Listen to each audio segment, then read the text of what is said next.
Selamat pagi pemirsa media Surya, MDTV dan Antonius Modawatan Channel di mana saja berada. Saat ini saya sudah bersama salah satu politisi nasional, putra terbaik NTT, Bapak Koning Sani. Baik, Bapak Koning, saat ini banyak masyarakat kemudian menilai politik itu dengan hal-hal negatif. Politik disebut tipu daya, politik itu sebuah janji yang tidak pasti. Kira-kira bisa Bapak gambarkan sebagai bagian dari pencerahan politik pada masyarakat Lembata maupun masyarakat itu seluruhnya tentang Bapak maknai politik itu seperti apa? Baik, Stanley atau teman-teman, politik itu seni. Politik itu keterampilan untuk melakukan konsolidasi untuk mendapatkan kekuasaan.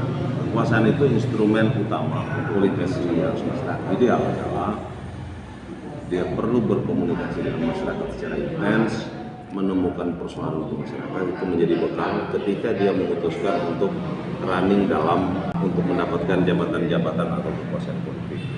Bahwa kemudian dipersepsikan buruk, itu bukan cuma sekarang, sudah dari dulu, apalagi banyak sekali bangga hari ini jabatan-jabatan politik yang tidak diisi oleh para politisi. Orang bisa mencapai jabatan politik tertentu, baik jadi bupati, jadi gubernur, baik jadi DPR, dalam segala level, itu bukan karena keterampilan politiknya sih, tapi lebih banyak didukung oleh modal-modal eksternal yang berada di luar dirinya. Misalnya anak pengusaha kaya raya, anak pejabat, selingkuhan elit partai, selingkuhan pejabat bisa muncul. Artinya apa? Jabatan politik itu terisi, tapi dia tidak mencerminkan spirit politisi, di mana politisi itu harus mengedepankan kompromi, mengedepankan komunikasi, dan kerja-kerja politik adalah kerja-kerja dialektis. Sayangnya hari ini hal seperti itu hampir tidak terjadi. Nah, ini persoalan kita bersama. Dengan tidak adanya politisi yang mengisi jabatan-jabatan politik secara mayoritas, maka politik kita dari waktu ke waktu lebih didekati dengan cara transaksional. Maka tidak heran publik kemudian antipati, pesimis, tidak tertarik, dan persepsi yang tadi dikatakan Stanley adalah bukti bahwa kerja-kerja politik hari ini sudah tidak menarik di mata publik, dan ini menjadi tantangan bagi para politisi sesungguhnya untuk bagaimana mengembalikan kepercayaan.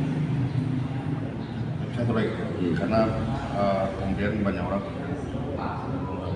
mulai menyinggung soal politik Pak.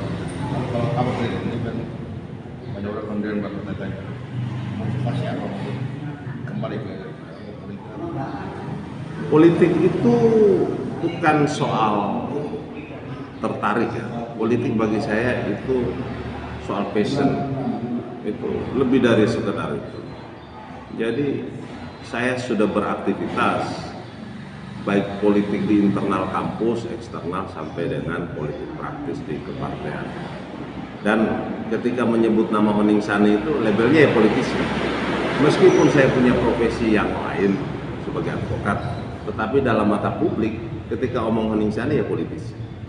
Nah, soal saya kembali ke politik formal untuk kemudian mengikuti pencalekan 2024, yang pertama banyak pertimbangan, dan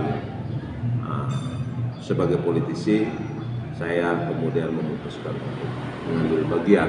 Tentu saja ruang itu dibuka di Gerindra, dan teman-teman berharap kehadiran saya dan teman-teman bisa membantu mengembalikan kursi Gerindra yang pada pemilu kemarin hilang. Tugas kita begitu. Tinggal nanti bagaimana masyarakat memberi keputusan pada tanggal 14 Februari apakah masih dipercaya atau tidak. Jadi itu menjadi dasar, kemudian saya bisa keliling kemana-mana ketemu kalian.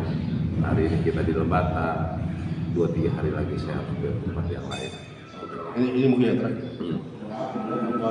Jika ini kalau misalnya pemilih Ya. apa maksud dari pemilih itu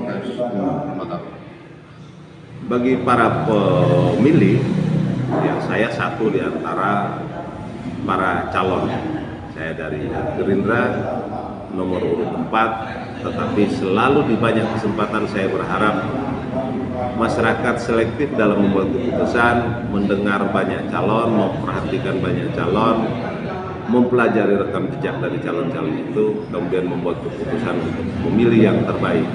Tapi dalam level DPR RI, saya berharap sungguh supaya suara kalian tidak terbuang sia-sia dalam membuat keputusan. Perhatikan juga partai-partai yang dalam survei sampai dengan saat-saat terakhir yang kecil kemungkinan lolos parliamentary threshold dengan minimal perolehan suara 4%, sebaiknya tidak perlu menentukan pilihan ke sana karena hanya akan buang-buang suara. Lebih baik ke partai-partai yang dalam survei-surveinya memperlihatkan peluang untuk kembali ke DPR. Dan Gerindra saya pastikan berada pada level partai yang akan kembali ke DPR. Bahkan tren politik hari ini menunjukkan perolehan kursi Gerindra akan jauh lebih banyak dibandingkan 5 tahun yang lalu. Itu saja menurut saya hal-hal penting yang perlu diketahui publik. Dan sekali lagi silakan memilih, jangan sampai tidak ikut pemilu karena hak masyarakat untuk menentukan nasib negara pada pemilu adalah sesuatu yang harus dilakukan dengan sungguh-sungguh. Memilih yang terbaik dan dengan mendapatkan politisi yang terbaik, kita berharap akan menghasilkan kebijakan-kebijakan publik yang berkualitas yang akan berdampak positif kepada masyarakat.